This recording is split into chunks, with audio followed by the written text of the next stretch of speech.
మనసులో కానీ నా లైఫ్లో కానీ నీకు స్థానం లేదు. తాతయ్యను అడ్డు పెట్టుకొని నన్ను సాధించాలని చూస్తే తాతయ్య కూడా నేను దూరం కావాల్సి వస్తుంది.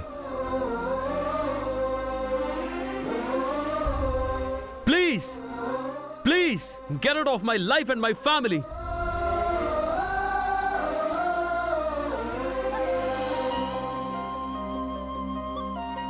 అన్నా అన్నా అన్నా అన్నా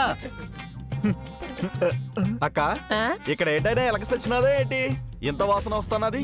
అది ఎలక సచ్చిన కంపు కాదురా, మరి మీ అన్న కాడ నుంచి వస్తున్న కంపు.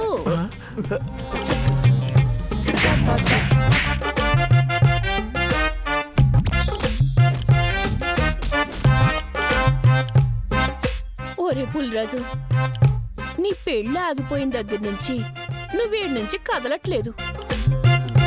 నీకిష్టమైన కూర వండాను, నీకిష్టమైన మందు అట్టుకొచ్చాను, తీసుకోరా. ఏటన్నా ఇది? నీకు ఎట్లాంటి రోగం వచ్చినా డాక్టర్ ఇచ్చిన మందైనా తాకుండా ఉండేవాడివి, కానీ ఈ మందు మాత్రం తాకుండా ఉండలేవు కదన్నా. అట్లాంటి నువ్వు వారం రోజుల నుంచి సొక్కా ముక్క ముట్టకుండా ఎలాగుంటున్నావన్నా? ఏమైందిరా నీకు? ఎలాగుండి ఒడివి ఎలాగైపోయినావు? అవునక్క, అన్న నల్లగా ఉన్నా తెల్లని పౌడర్ వేసుకొని కద్దరు బట్టలు తొడుక్కొని రాజులాగా తిరుగుతుంటే మేమిద్దరం అన్నకి కుడి భుజం ఎడం భుజంలాగా ఉండేటోళ్ళం అక్క. ఇప్పుడేమో అన్నే పిచ్చోళ్లాగా అయిపోయినాడక్క. అన్నా, క్షణం కూడా సెంటు కొట్టుకోకుండా ఉండేవాడివి కాదు. అట్లాంటిది ఇంత కంపుతో ఎలాగుంటున్నావన్నా? ఈ కంపు ఎట్టా భరిస్తున్నావన్నా? ఒరే బుల్రాజు, నువ్వెందుకు ఇలాగైపోయినావో నాకు తెలుసు. ఆ రోజు పెళ్లిలో మనకు జరిగిన అవమానాన్ని భరించలేక నువ్వు ఇలాగైపోయినావు కదా. ఆ మాత్రం బాధ నాకు ఉందిరా. మనల్ని అవమానించినోళ్ళని నువ్వొగ్గేసినా నానొగ్గేను. వాళ్ళ మీద కోపం తిండి మీద చూపించకరా, ముందు తినరా.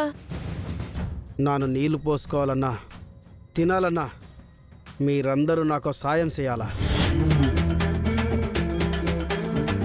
ఆగిపోయిన నా పెండ్లిని మళ్ళీ జరిపించాలా. ఈసారి పెండ్లిలో నాను మందేను, కూర కోసం గొడవ సేను. నాను వాళ్ళని కొట్టను, వాళ్ళు నన్ను కొట్టరు. అంతా సాఫీగా జరిగిపోవాలా. శ్రీలక్ష్మి ఈ ఇంట్లో కోడలుగా అడుగు పెట్టాలా. నాను నా లక్ష్మి హనీమూన్కు పోవాలా. సంవత్సరం తిరగకుండానే ఇంకో బుల్లి రాజు ఈ భూమి మీదకి రావాలా. ఇదంతా మీ చేతుల మీదుగా జరిపిద్దామంటే చెప్పండి, అప్పుడు తింటాను, అప్పుడు నీళ్లు పోసుకుంటాను. అన్నా, అయితే నువ్వు ఈ జన్మలో నీళ్లు పోసుకోలేవు, తినలేవు. రేయ్, ఈ అన్న ఉప్పు తిన్నారు, నాను పోసిన మందు తాగారు. ఈ అన్న కోసం ఆ మాత్రం సేలేర్రా? చేయలేమన్నా.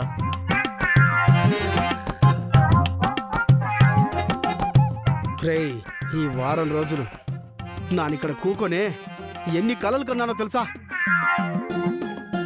నాను నా శ్రీలక్ష్మి సంక్రాంతి ముగ్గు గొబ్బెమ్మల్లా కలిసిమెలిసి ఉండాలనుకున్నాను రా. నా శ్రీలక్ష్మి లక్ష్మీ బాంబ అయితే దానికున్న ఒత్తిని నానవుదాం అనుకున్నాను రా. ఒరే బుల్రాజు, నీ మీద చేసేసుకున్నా ఆ శీలచ్చి మనకెందుకురా? దాని బాబు లాంటి సంబంధం అట్టుకొత్తాను. ముందు నువ్వు వెళ్ళి నీళ్లు పోసుకోరా. నీకో విషయం తెలుసా అక్క? నానిన్ని రోజులు నీళ్లు పోసుకుంది పెళ్ళాగిపోయిందన్న బాధతో కాదక్క, నన్ను తాకిన శ్రీలక్ష్మి చేతి వేళ్ళ గుర్తులు సెరిగిపోకూడదని. శ్రీలక్ష్మి శ్రీలక్ష్మి శ్రీలక్ష్మి ఇంకెక్కడుందిరా శ్రీలక్ష్మి? నీతో పెళ్ళాగిపోయిన గంటకే ఇంకొకటితో పెళ్ళైపోయినది.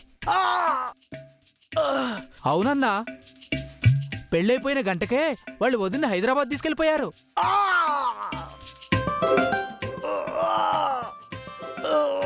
ఇంకా గట్టిగా పిసుక్కోకన్నా పైకి పోతావు.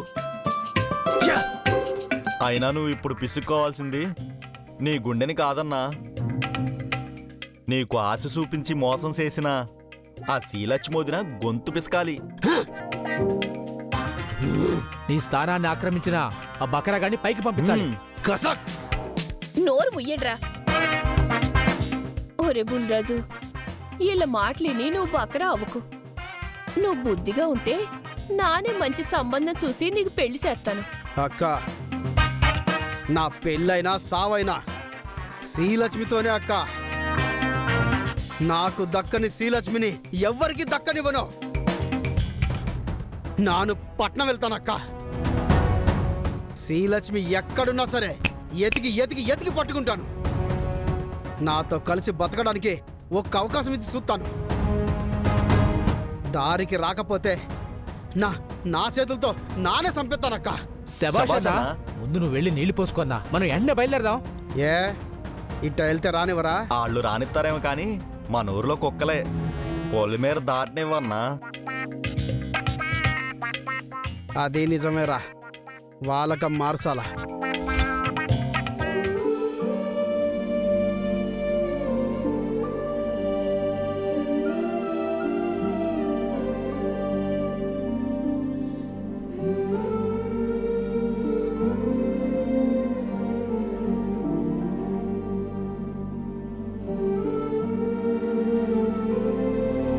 నన్ను క్షమించండి నాన్న.